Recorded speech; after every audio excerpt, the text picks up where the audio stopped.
Hello, welcome to our channel. ఈరోజు మన video వచ్చేసి గుమగుమలాడే గరం మసాలాని 2 రకాలుగా ఎలా తయారు చేసుకోవాలో చూపించబోతున్నానండి. నేను చూపించబోయే గరం మసాలాలు ఒకటి వెజ్లోకి, ఒకటి నాన్ వెజ్ చేసుకునేటప్పటికి 2 రకాలుగా చూపించబోతున్నానండి. మనం బయట తెచ్చుకోకుండా ఇంట్లోనే మన చేతులతో మనమే ఎలా ఈజీగా తయారు చేసుకోవాలో చూపించబోతున్నాను. చూసే ముందు మన ఛానల్ ఫస్ట్ టైం చూస్తుంటే సబ్స్క్రైబ్ చేసి లైక్, షేర్, కామెంట్ తప్పకుండా చేస్తూ ఉండండి. ఈ గుమగుమలాడే గరం మసాలాలని ఎలా తయారు చేసుకోవాలో ఇప్పుడు చూసేయండి. ముందుగా స్టవ్ వెలిగించుకొని స్టవ్ పైన ప్యాన్ పెట్టుకోవాలి. ఏ కప్పుతో అయినా సరే 1 కప్పు ధనియాలని తీసుకోవాలి. మంటని పూర్తి సిమ్లో ఉంచుకొని కలుపుకుంటూ ఈ ధనియాల్ని మాడకుండా వేయించుకోవాలి. ముందుగా ధనియాల్ని శుభ్రంగా రాళ్ళు, ఇసుక ఏం లేకుండా శుభ్రపరచుకోవాలండి. మంటని సిమ్లో పెట్టుకొని మాత్రమే వేయించుకోవాలి. మనం తొందరగా వేగాలి అని చెప్పేసి మంటని హైలో పెట్టామంటే గరం మసాలా అనేది టేస్ట్ అంతా మారిపోతుందండి. ధనియాలు మాడిపోయి సిమ్లో ఉంచుకొని ఇలా కలుపుకుంటూ వేయించుకోవాలి. ధనియాలు వేగగానే మంచి సువాసన వస్తుంది, అలాగే చిటపటలాడుతూ ఉంటాయి. అప్పుడే స్టవ్ ఆపేసుకొని ఒక ప్లేట్లోకి తీసుకోవాలి. ఇదే ప్యాన్లోనే మనం ఏ కప్పుతో అయితే ధనియాలు తీసుకున్నామో అదే కప్పుతో 1/2 కప్పు లవంగాలు తీసుకోవాలి. లవంగాలు ఇలా బాగా మొగ్గగా ఉన్నవి మాత్రమే తీసుకోవాలండి.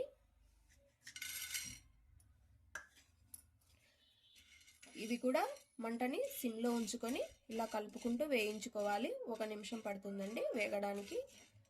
లవంగాలు వేగాయంటే మంచి స్మెల్ వస్తుంది. అప్పుడే స్టవ్ ఆపేసుకొని ఒక ప్లేట్లోకి తీసుకోవాలి. వీటిని కూడా ఇదే ప్యాన్లోని 1/2 కప్పు చెక్క వేసుకోవాలండి. ఇలా చిన్న చిన్న ముక్కలు కట్ చేసుకొని, ఏ కప్పుతో అయినా 1 కప్పు ధనియాలు తీసుకున్నామంటే 1/2 కప్పు చెక్క, 1/2 కప్పు లవంగాలు వేసుకోవాలి. మంటని సిమ్లో ఉంచుకొని ఈ చెక్కను కూడా దోరగా వేయించుకోవాలి. చెక్క కూడా వేగిందండి, ఒక ప్లేట్లోకి తీసుకోవాలి. ఇదే ప్యాన్లోనే అనాస పువ్వు ఒక 4 పూలు తీసుకొని ఇలా రేఖలు విరుచుకొని వేసుకోవాలి. ఇందులోనే మరాఠీ బొగ్గ ఒక 4 వేసుకోవాలి. నల్ల యాలుకలండి ఒక 4 వేసుకోవాలి. యాలుకలండి ఒక 6 వేసుకోవాలి.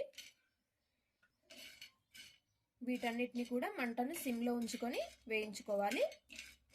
వీటిని కొద్దిగా వేయించుకున్న తర్వాత 1 స్పూన్ సాజీరా వేసుకోవాలి. సాజీరా వేసిన తర్వాత స్టవ్ ఆపేసేయాలండి. ఈ వేడికే ఈ సాజీరా వేగుతుంది. ఇలా కలుపుకుంటూ వేయించుకోవాలి. ఇవి వేగాయండి, ఒక ప్లేట్లోకి తీసుకోవాలి. ఇదే ప్యాన్లోనే బిర్యానీ ఆకు వేసుకోవాలండి. ఒక 6 ఆకులు తీసుకొని ఇలా తుంపి వేసుకోవాలి. ఇందులోనే 1 టీ స్పూన్ రాతిపూతను వేసుకోవాలి. ఇందులోనే 1 జాపత్రి వేసుకోవాలి. వీటిని మంటను పూర్తి సిమ్లో ఉంచుకొని దోరగా వేయించుకోవాలి. ఇవి కూడా వేగాయండి, స్టవ్ ఆపేసుకొని ఒక ప్లేట్లోకి తీసుకోవాలి. వీటన్నిటిని పూర్తిగా చల్లారనివ్వాలి. ఇవన్నీ చల్లారిపోయాయండి. మిక్సీ జార్ తీసుకొని మొదటి రకం గరం మసాలాను తయారు చేసుకోవాలి. 1 కప్పు ధనియాలని వేసుకోవాలి, వేయించిన ధనియాల్ని. 1/2 కప్పు లవంగాలు, 1/2 కప్పు చెక్క. ఈ మూడేనండి. ఈ మూడిటిని మాత్రమే మెత్తని పొడిరాగా గ్రైండ్ చేసుకోవాలి. ఈ విధంగా గ్రైండ్ చేసుకోవాలి. ఇదంతా ఒక బౌల్లోకి తీసుకోవాలి. రెండో రకం కోసం అదే మిక్సీ జార్లోనే మనం వేయించుకున్న మొత్తం గరం మసాలా దినుసులన్నిటినీ ఈ మిక్సీ జార్లో వేసుకోవాలి. వీటన్నిటిని మెత్తగా గ్రైండ్ చేసుకోవాలి. ఈ విధంగా గ్రైండ్ చేసుకోవాలి. ఈ గరం మసాలాని గాజు జార్లో వేసుకొని 6 నెలల వరకు స్టోర్ చేసుకోవచ్చు అండి. చాలా బాగుంటుంది.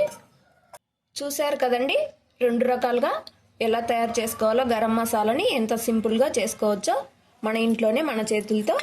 మొదటిగా చేసిన గరం మసాలా వెజ్లోకి చాలా బాగుంటుందండి. రెండోసారి చేసిన గరం మసాలా నాన్ వెజ్ బిర్యానీలోకి చాలా బాగుంటుంది. తప్పకుండా ట్రై చేయండి, మరీ చెప్తున్నాను. అలాగే మన ఛానల్ ఫస్ట్ టైం చూస్తుంటే సబ్స్క్రైబ్ చేసి లైక్, షేర్, కామెంట్ మాత్రం మర్చిపోవద్దండి. Thank you for watching.